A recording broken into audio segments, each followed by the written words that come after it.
سلام بیننده عزیز، برنامه اخباری آزادی را می‌بینید که از استودیوی رادیو آزادی در پراگ پخش می‌شود. امروز 6 مارس است. سرخط خبرها. امریکا گفت یک عضو خطرناک داعش خراسان را بازداشت کردند که گویا به تاجیکان گمانبر در حمله به کراکوس مسکو درس ترور آموخته است. امامعلی رحمان فرمان داده است که وکیلان نوی پارلمان 2 هفته بعد جمع آمده به کار خود آغاز کنند. دستیاری هوشیاری مقامات انتظامی و دشمن قاچاقبران افیون و هروئین، چگونه سگ بویگیر در کشف و مصادره مواد مخدر در خوجند کمک میکند؟ باقی موندهش از با استفاده از سگ خدمت در خانه ها از خانه ها یافته گرفته شد. مقامات ایالات متحده آمریکا گفتند طراح حمله به فرودگاه کابل در سال 2021 که در آن 13 سرباز آمریکایی کشته شد در پاکستان بازداشت و به آمریکا استرداد شده است. محمد شریف الله با لقب جعفر عضو سازمان تندرو داعش خراسان بوده در دهها حمله تروریستی دست داشته است. او با مفتشان گفته است که به 2 شهروند تاجیکستان که در حمله به کراکوس در مسکو گمان بسته هستند تماس داشته است. همکارم طاهری سفر گزارش می‌دهد. فرودگاه کابل در روز 26 آگوست سال 2021 به خاک و خون کشیده شد. در روزی که نیروهای آمریکایی پس از 20 سال حضور افغانستان را ترک می‌کردند، در حمله مرگ طلبانه 13 سرباز از آمریکا و بیشتر از 170 افغانستانی کشته شدند. شاخه خراسان داعش مسئولیت حمله را بر دوش گرفت. مقامات آمریکایی گفتند گناهکاران را جزا خواهند داد. محمد شریف الله با تخلص جعفر در پاکستان بازداشت شده است. دونالد ترامپ روز 4 مارس در سخنرانی در کنگره او را خطرناکترین تروریست نامید. امشب با خوشحالی خبر می‌دهم که ما تروریست خطرناک و مسئول عمل وحشیانه را بازداشت کردیم. او در راه است تا نزد شمشیر تیز دادگاه آمریکا پاسخ دهد. وزارت عدلیه آمریکا در جزئیات که روز 5 مارس نشر کرد گفت محمد شریف الله به شهروندان تاجیکستان که در حمله به کراکوس سیتی در مسکو دست داشتند تماس داشته است. در خبرنامه گفته می شود شریف الله به مفتشان آمریکایی گفته است به 4 حمله‌گر استفاده از اتومات کلاشنیکوف را آموزش داده با 2 تن از آنها آشنایی داشته است.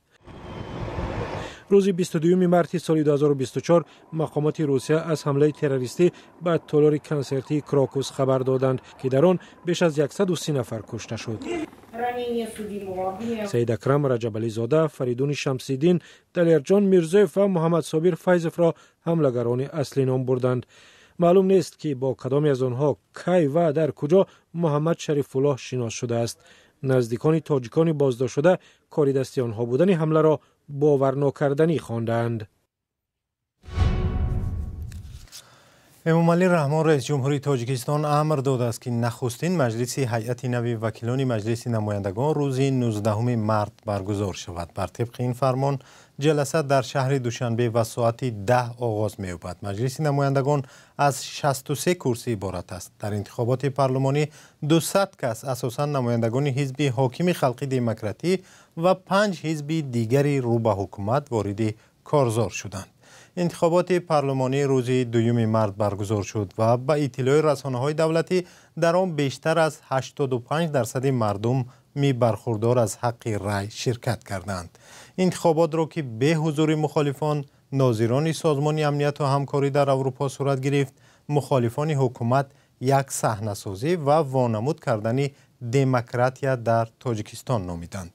ناظران غربی هم گفتند که تاکنون بسیاری از انتخابات‌های تاجیکستان مطابق به معیارهای بین‌المللی و دموکراتی و شفاف صورت نگرفتند. واقعا همین موضوع را همکاران ما در برنامه گپی آزاد این هفته به بررسی گرفتند و پارچه از آن را حالا با هم می‌بینیم. جناب سیف الله سفروف، یک کاربر آزادی نوشت در منطقه‌ای که وی رای داده است به چشمانش دیده است که 1 نفر به جای 5 نفر آواز داده است. نظر شما چی است؟ چون من از انتخابات سال 94 در هیئت همین در وقت انتخابات ها همه وقت فعال بودم و در اونجا نگاه هم میکردم که چی کار میشود یا نمیشود.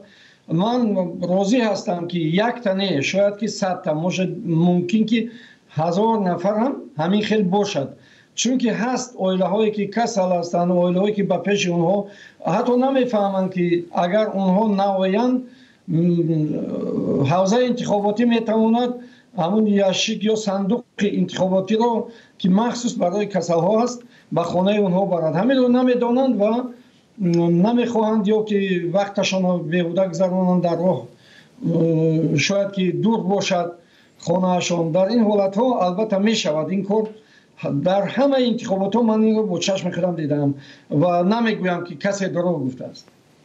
تشکر. جناب کبیری، شما در انتخابات های پیشین 2 دفعه وکیل پارلمان بودید. به نظر شما این انتخابات از پیشین ها چی فرق میکرد؟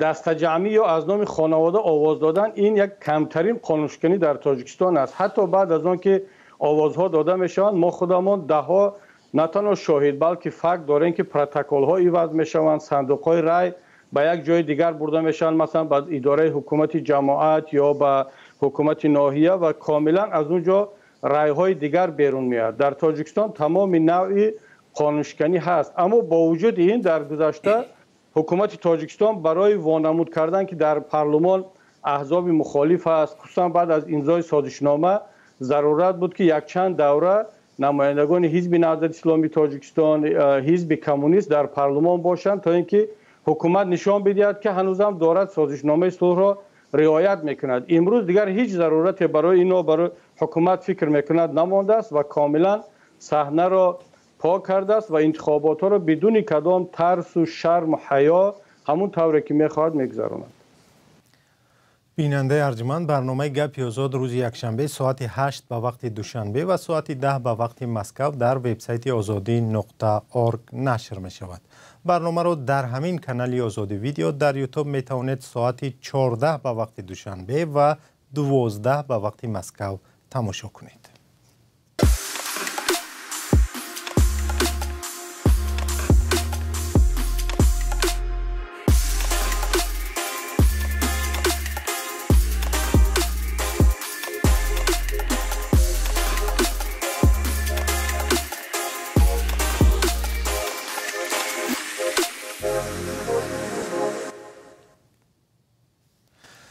در اوکراین که ارتشیان برای جنگ با روسیه به قدر کافی سرباز ندارد، حالا برنامه نوی را برای جلب جوانان بیشتر به صف ارتش معرفی کردند. بر اساس این برنامه اکنون جوانانی از 18 تا 24 ساله اختیاراً می توانند به ارتش بروند. همکارم شهلای گلخوجه این موضوع را پیگیری کرد و در صحبت قبل از برنامه از او پرسیدم کدام عامل‌های دیگر اوکراین را مجبور کرده است که حتی جوانان 18 ساله را به جنگ فرستد. اوکراین بعد تجاوز روسیه به خاک آن در سال 2022 با چند مشکل از جمله کمبود سرباز و سلاح و مهمات جنگی روبرو گردید. تا حال اوکراین با دعوت‌های آمریکا و دیگر متفقان غربیش برای پایین آوردن سین و سال دعوت به ارتش مقاومت میکرد، چون میگفت سفربری جوانان میتواند اوکراین را به بحران دموگرافی روبرو کند و در برقراری کشور هم تاثیر منفی رساند.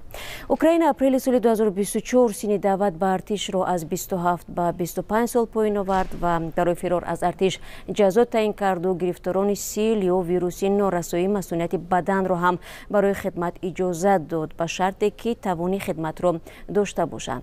ولی این تدبیرها تاثیر چندانی نداشتند. فوریه سال 2022 وقتی روسیه به خاک اوکراین حمله کرد، ده ها هزار نفر از جمله آنهایی که در خارج زندگی میکردند اختیاری برای دفاع از خاک وطنشان بلند شدند. ولی با گذشت وقت دلگرمی و آمادگی مردم برای ادامه شرکت در ارتش کمتر می شود.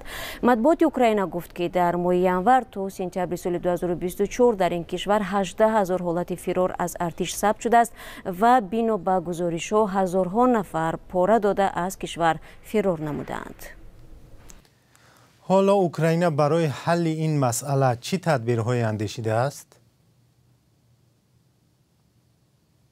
ҳоло мақомот ба ҷавонон ваъда доданд ки дар сурати хидмат дар артиш 1 миллион гривна ё $24,000 имтиёз мегиранд.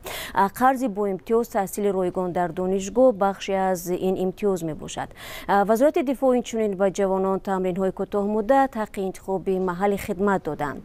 бар асоси қарордоди нав муҳлати хидмат 1 сол мешавад, вале дар сурати хостани ҷавон метавонанд қарордодро дароз кунанд. дар муқоиса ба қонун оид ба хидмати ҳатмӣ, ҳоло сарбозон бояд бидуни моҳлат дар артиш бошанд. мавзӯи камбуди нирӯ дар артиши Украина дар ҷараёни баҳси доғи Доналд Трамп, раиси ҷумҳурии Амрико ва Владимир Зеленский ва муовини президенти Амрико Ҷей Ди Венс дар Кохи сафед ҳам рӯзи 28 феврал садо дод. Трамп ба Зеленский гуфт ки кишвараш камбуди сарбоз дорад, дар ҳоле ки Венс гуфт мақомоти Украина ҷавонони синни даъватро маҷбур мекунанд ки ба ҷабҳаи ҷанг бираванд, чун камбуди нирӯ доранд. ташаккур. ҳамкорам Шаҳлои Гулхоҷа дар бораи сайи Украина барои ҷалби нерӯҳои изофӣ ба ҷанг ба зидди Русия суҳбат мекард. Ва хабари муҳими дигар ин аст ки Амрико додани иттилои муҳими ҷосусӣ ба Украина аз ҷумла дар бораи ҳамлаҳои Русия ба ин кишвар ва ҳаракати нерӯҳои онро мутаваққиф кардааст. сабаб ҳам ба қавли мақомоти Амрико водор кардани Украина ба музокироти сулҳ бо Русия ва хатми ҷанг аст. бармегардем ба мавзӯи аз Тоҷикистон. Дар вилояти Суғд як саги бӯйгир ба мақомоти интизомӣ кӯмак кардааст ки монеи қочоқи 10 килограмм чарсу афюну ҳероин шаванд ва ҳамин гуна ҷони ҳазорон нафарро аз хатар эмин монад.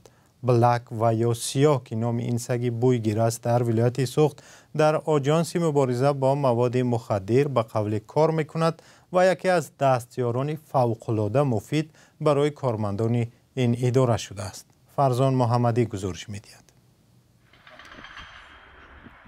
саги хизматие ки Блек ном дорад, беш аз 3 сол аст дар оҷонсии назорати маводи нашаовар дар вилояти Суғд хидмат мекунад. ӯ соли гузашта бо кӯмаки кинологҳо чанд ҳолати интиқоли маводи мухаддирро ошкор карда, дар пешгирии қочоқи он ба Узбекистон саҳм гузоштааст. давоми соли 2024 бо истифода аз ин саги омӯзониндашуда кормандони оҷонсӣ беш аз 8 кило маводи мухаддирро дар 3 ҳолат дарёфт кардаанд. аксарияташ дар шоҳраи Душанбе Хуҷанд воқеъ мондааш бо истифода аз саги хизмат дар хонаҳо аз хонаҳо ёфта гирифта шуд. аз тарафи раёсати агентии назорати маводи нашоар дар вилояти Суғд. ба иттилои оҷонсӣ 19 феврали соли 2024 кормандони шӯъбаи фаврии ҷустуҷӯии ин ниҳод як гурӯҳи иборат аз 7 нафарро бо миқдори зиёди маводи мухаддир боздошт кардаанд. дар маҷмӯъ 38 килограмму 724 грамм маводи нашовари нави ҳашиш ва 1 килограмму 980 грамм маводи нашовари синтетикии метамфетамин мусодира карда шудааст. нисбати ин гурӯҳи муташаккил бо моддаи 200 қисми 4 банди д кодекси ҷиноятии ҷумҳурии Тоҷикистон пешбинӣ гардида парвандаи ҷиноятӣ оғоз карда шудааст. боздошти ин гурӯҳ дар шоҳрҳои Душанбе чаноқ сурат гирифтааст. ба гуфтаи мақомот қочоқбарон мехостанд маводи нашаоварро ба Қирғизистон ва Узбекистон интиқол диҳанд. мақсадашон асосии гузарондан маводи нашаоварро ба хориҷи кишвар тариқи ҷумҳурии Қирғизистон ва Узбекистон ҳамун ду самтхати бояд мегузаронданд. мизоҷонашон ҳамун ду самда тайёр буданд. пешгирии чунин ҷиноятҳо барои коҳиш додани мушкилоти марзӣ низ мусоидат кардааст. солҳои пеш гузаштани қочоқбарон бо маводи мухаддир ба ҳудуди Узбекистон боиси сахттар гаштани назорати марзӣ ва эҷоди монеаҳо барои мусофирон мешуд. ронандагони мошинҳои боркаш борҳо аз он шикоят мекарданд ки ҳафтаҳо дар гузаргоҳ банд мемонданд. вале соли 2024 радиои озодӣ дар бораи чунин мушкилот тақрибан шикояте дарёфт накардааст. танҳо тӯли соли гузашта мақомот ва ниҳодҳои интизомии вилояти Суғд ҳудуди 800 килограмм маводи мухаддирро ошкор ва мусодира кардаанд. фарзон муҳаммадӣ, радиои озодии шаҳри Хуҷанд. сипос ки моро ҳамроҳӣ намудед. бештар хабарҳои моро дар сомонаи озодӣ орг ва саҳифаҳои радиои озодӣ дар фейсбук, инстаграм, ютуб, телеграм ва тиктоку икс пайгирӣ кунед. худо нигаҳдор.